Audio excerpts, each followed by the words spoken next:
Hi, I'm Seji, and today I will be talking about quite a lot of books. Now, most of these were sent to me by publishers, but there's also a substantial part that were gifted to me by a bookstore because I bought a couple of books from them. So yeah, let's talk about them. The first one is Deathless Divide by Justina Ireland, and Titan Books gifted me this copy. This is the sequel to Dread Nation, which I read I think back in 2018. I really liked it. This is a YA historical zombie duology. At the Battle of Gettysburg, the dead started to rise and America was basically overrun by zombies. So now you only have these few towns, settlements left that are trying to basically survive this zombie apocalypse. And it centers around this black girl called Jane, who basically is like a zombie slayer. And I don't want to spoil book one for those who haven't read it, but this duology is basically about her survival. Besides the zombies, weird and mysterious things are going on, and Jane is just trying to navigate that and survive. If you're interested about knowing more about this duology, I actually have a full review of this on my channel, so I'll leave a link in the description box below so that you can check it out.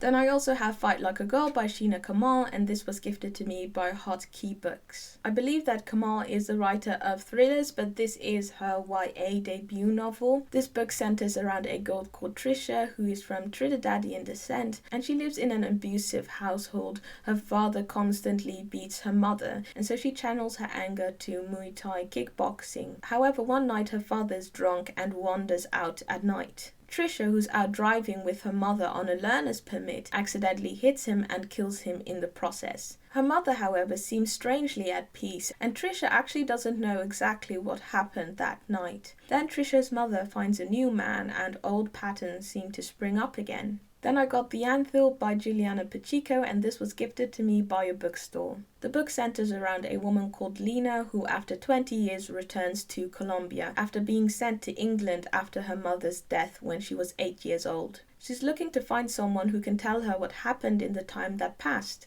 This is how she finds Matty, her childhood best friend, who now runs a refuge for street kids called the Anthil. Her long-awaited reunion with him, however, is struck with tension, and that is when Lena discovers that everyone has a version of the past that is very, very different. Now this book I'm really excited about. It's called The Boy Queen by George Lester, and the back says, the perfect LGBTQIA+ read for fans of killer heels, high hair and dramatic lip looks. If you're a RuPaul fan, this is the novel for you. This book is about a boy named Robin Cooper whose life seems to be falling apart. All of his classmates are preparing to go to university while he sits there with a pile of rejection letters from drama schools. It seems like everything is ending and Robin is just trying to scramble to his feet. He's really unsure about what to do and whether or not his talents are enough for him to follow his dreams. It is then when he and his best friend go to a local drag show to drown out their sorrows that Robin realizes that there might be a different, more sequined path for him. Then another YA book that I'm really excited about is Love is for Losers by Wiebke Bruggemann. This follows a 15-year-old girl named Phoebe who isn't really a fan of love. She thinks it's for losers. She says, what a stupid expression that is in the first place, to fall in love. Like you fall into a ditch or something. Maybe people need to look where they're going. Classic. Circumstances change when she starts volunteering at a local thrift shop and meets Emma. This book is said to be an exploration of sexuality, family, female friendship, grief, and community. So I'm so excited to start this book. Also, I forgot to note that both of these were gifted to me by Macmillan. And this book was gifted to me by a bookstore. It's called Belladonna and it was written by Anbara Salam. This is a coming-of-age story. After having read a couple of them, like for instance Orm Shadow by Priya Sharma, I've really been interested in reading more of them. Anyway, set in 1954, this book is about two young women from Connecticut. It's summer when Bridget meets the new girl from school, Isabella. They become best friends and are eventually offered to study in Italy for 9 months. Bridget is absolutely thrilled to spend this time together with her friend. There in Italy, whilst lodging in a convent of nuns, they move towards a more passionate but fragile sort of intimacy. And as the years pass by, Bridget's fear of losing Isabella increases ceases. And the more desperate she gets, greater become the lengths that she's willing to go in order to keep her. Then I have some Irish literature, This Happy by Niamh Campbell. When Alana was 23, she met a man who was married and fell in love with him. They met in April, and by August they were already staying at a cottage in rural Ireland. 6 years later, Alana is newly married to another man. But then when from afar she sees the landlady who oversaw the cottage 6 years ago, memories of those days spent in bliss and then torture return to her. Again, this book was gifted to me by a bookstore. I'm not too sure where this story is going towards. Apparently she has this realization that was waiting for her to be discovered, but of course I don't know what that is. Either way, moving on to the next book. Here I have a piece of Hungarian literature. It's called Parasite, and it was written by Ferenc Barnes. I am not too sure what I'm going to think about this book. The main character is this young man who is kind of like a parasite. He feeds off of people's ailments. But at the same time, he's also a host who attracts people who have particular manias. He talks about how as an adolescent he was always attracted to illnesses and hospitals. Things, however, really take a turn after his first sexual encounter. He realizes that casual sex isn't casual for him, and so every single one-night stand results in this strange surge of jealousy. Then he meets a woman who he refers to as Elle, and their relationship seems to calm him. However, when he hears about her past, his jealousy returns. He eventually seeks relief in writing, and he wonders if his manuscript will bring him healing. Like I said, I'm not too sure what I'll think of the novel. It seems like this book is going to be really centered around sex, which isn't the case of most of the literature that I read, and there's nothing wrong with that, and I actually don't have a problem with that. So I guess there is also some curiosity going along with that insecurity. Then I also got this one from a bookstore, Dear Edward, written by Anne Napolitano, and I'm very curious about this one. You have this plane with 192 people coming from New York going to Los Angeles, and then it crashes in Colorado. There's only one survivor, a boy named Edward, who was traveling together with his brother and parents. And so the book deals with Edward's struggle with the aftermath of this crash, dealing with the fame as well as the loss of his family. And those are two explorations that I'm so interested in. Loss is such a fundamental part of our being, and I don't think I'll ever get tired of reading about those experiences. And then on the other side, you have fame, which is something that is super weird, very strange, and I think it's just interesting knowing about that experience, because I think that all of us kind of like have a perception of what it's like to be famous, and I think often a time that isn't really how it is in reality. So yes, that's why I'm really interested in Dear Edward. Now this book is one that I'm really excited about. It's called What's Left of Me Is Yours by Stephanie Scott. The book is set in Japan and centers around an industry called wakare sasaya, which literally translates to breaker upper. The way this industry works is that a person who is about to divorce their spouse hires a wakarare sasaya. They hire a wakarare sasaya agent who basically has the task to seduce their spouse in order to gain an advantage in the divorce proceedings. We follow a man named Sato who hires an agent called Kaitaro to have an affair with his wife Rina. Sato never understood Rina or her desires, and Kaitaro's job is exactly to do that. The thing is, he does it far too well, as Rina remains ignorant to the circumstances that have brought her and Kaitaro together. They fall desperately in love. This love, however, sets into motion violent acts that will forever change the life of Rina's daughter. I have never heard of such a novel. I'm not even sure if this industry actually exists. Wait, let me just look it up. Okay, so it really does exist. Wow, that is interesting.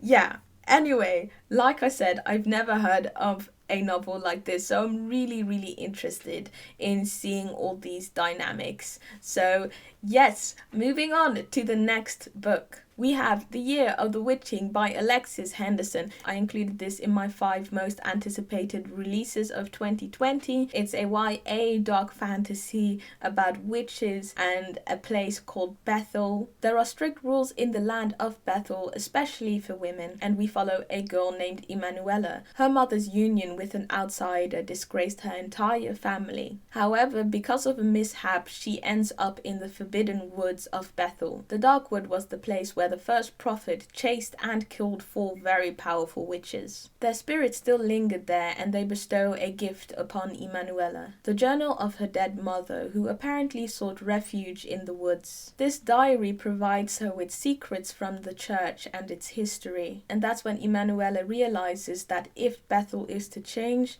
it has to start with her. And also, this was gifted to me by Ace. Then a bookstore also gifted me this one, Latitudes of Longing by Shupanji Swarup. I think the best way to give you like a succinct summary of this would just be to read the back.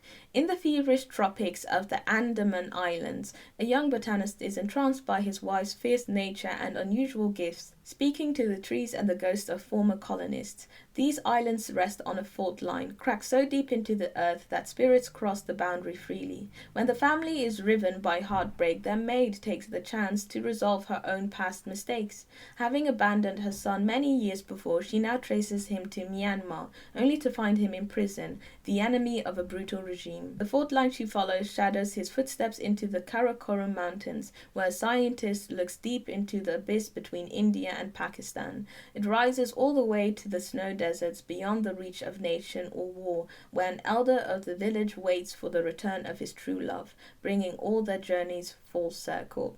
I don't know, if that doesn't sound good, I don't know what will. Then here I have a horror novel which I'm so excited about, The Deep by Alma Katsu, and this was gifted to me by Putnam. So this is a book centered around the events of the Titanic. We follow a maid called Annie who is on the Titanic for its maiden voyage. She and a couple of other people on board feel like there's something sinister about this ship, but before they can figure it out, the Titanic hits an iceberg and it sinks. Annie survives, and years later she works as a nurse on the Titanic's sister ship, the Britannic. There she meets Mark, a fellow survivor who was a guest on the Titanic but is now a soldier in the First World War, or the Great War, which it was called at the time. At first, Annie is absolutely thrilled to find out that Mark has survived. However, his presence awakens deeply suppressed feelings and secrets, and so Annie is forced to reckon with the demons of her past. However, at the same time, both Annie and Mark realize that the terrors that they experienced on the Titanic may not yet be over. Then I have a piece of Australian literature written by Shukufei Azar, The Enlightenment of the Greengage Tree. The story is set in Iran in the period immediately after the Islamic Revolution of 1979. Using classical Persian storytelling, Azar centers this book around a family that is caught in the post-revolutionary chaos and the brutality that sweeps across the land. My friend Abby read this book because it was longlisted for the International Booker Prize, and she absolutely loved it. I really trust her judgment, so I'm very excited to read this book. I got Azar's book from the bookstore, as well as Sensuous Knowledge by Mina Salam, and this is a non-fiction feminist book. I was first a bit hesitant about this book because I confused sensuous with sensual. The term sensuous was actually coined a couple of centuries ago to actually avoid the sexual connotation of sensual. The book says, sensual knowledge is thus a poetic approach. It is the marriage of emotional intelligence with intellectual skill. This is just a great and accessible book if you're looking for insights on both Africa-centered and women-centered feminism.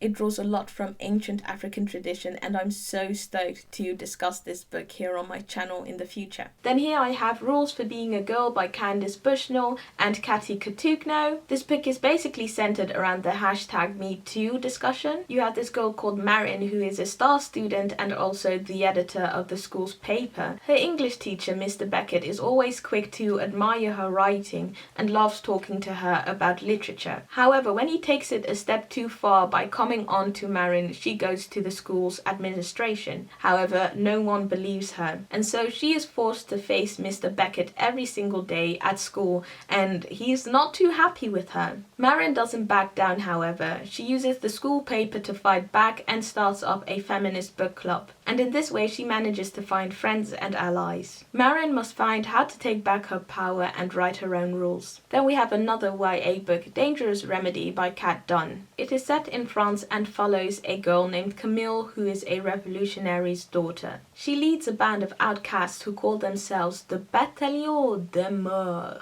They cheat death and save the people who were meant for the chopping block. Their latest rescue, however, is not what she seems. This girl isn't an aristocrat, but she seems to have these dark and disturbing powers, which means that both the royalists and the revolutionaries want her. But who the heck and what is she? And so Camilla has to choose between saving the people who she loves or saving the future. I don't know what that means, but I heard France, death, and dark powers, so I'm in. I forgot to mention this was gifted to me by Macmillan and this one was gifted to me by Zephyr Books. Moving on, we have Minor Feelings by Kathy Park Hong, and as the undertitle states, this is a reckoning on race and the Asian condition. Being black and having read a lot of black literature, I know a lot about different types of black experiences, but now that I'm trying to expand my reading even more, I'm getting more familiarized with Asian experiences as well. For instance, Days of Distraction by Alexandra Chang was both a stunning read and informative for me, so I think trying out non-fiction that explores Asian experiences will be very interesting as well. Also, this was gifted to me by a bookstore. Then I have some black fantasy, and actually 3 of these, but I'll get to the other 2 later.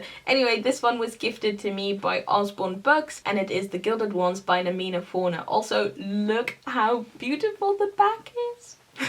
I'm pretty sure I spoke about this one last year in like a most anticipated black literature video. Anyway, this is a West African inspired YA novel and it follows a 16-year-old girl named Dika. Dika lives in a deeply patriarchal kingdom where women's purity is incredibly important, and this purity is proven by the blood that they bleed. Golden blood is the sign of the demon, so if you bleed gold blood, then you're faced with a fate worse than death. And it happens so to be that Dika bleeds gold blood. She, however, gets saved by a mysterious woman and she faces an ultimatum: become one of the Emperor's warriors or be destroyed. Then I have here Raybearer by Jordan Ifueka, and this was gifted to me by Heart Key Books. This is a YA fantasy book centered around a girl named Parasite. All Parasite ever wanted was to have a warm and loving family, but she was raised in isolation by a mysterious woman known as the Lady. The Lady eventually sends her out to the capital of the global empire. There, Parasite has to compete with other children to become one of the Crown Prince's Council of 11. If she's picked, she'll get joined with the other members of the council with a bond that runs deeper than blood. For Parasite, that closeness is irresistible, but the Lady has different plans. She wants Parasite to kill the Crown Prince, and so she enchants Parasite. Parasite, however, doesn't want to be a pawn in somebody else's scheme. The question is, will she be strong enough to choose a path for herself? And then finally, I have Conjure Women by Afia Akatura, and this was gifted to me by my bookstore. This book is set in the South before and after the Civil War. Spanning generations, it tells the story of 3 women,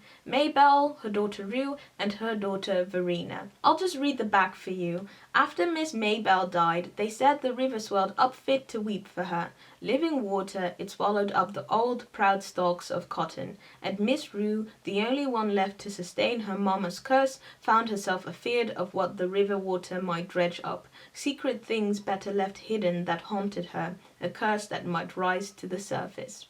Sounds super cool and super dark, so I cannot wait to have a go at this novel. Anyway, those were all of the books that I wanted to talk about. I'm sorry if this video is a bit on the longer side. Either way, I hope that you still enjoyed it. Thank you very much for watching, and I hope to see you in another video.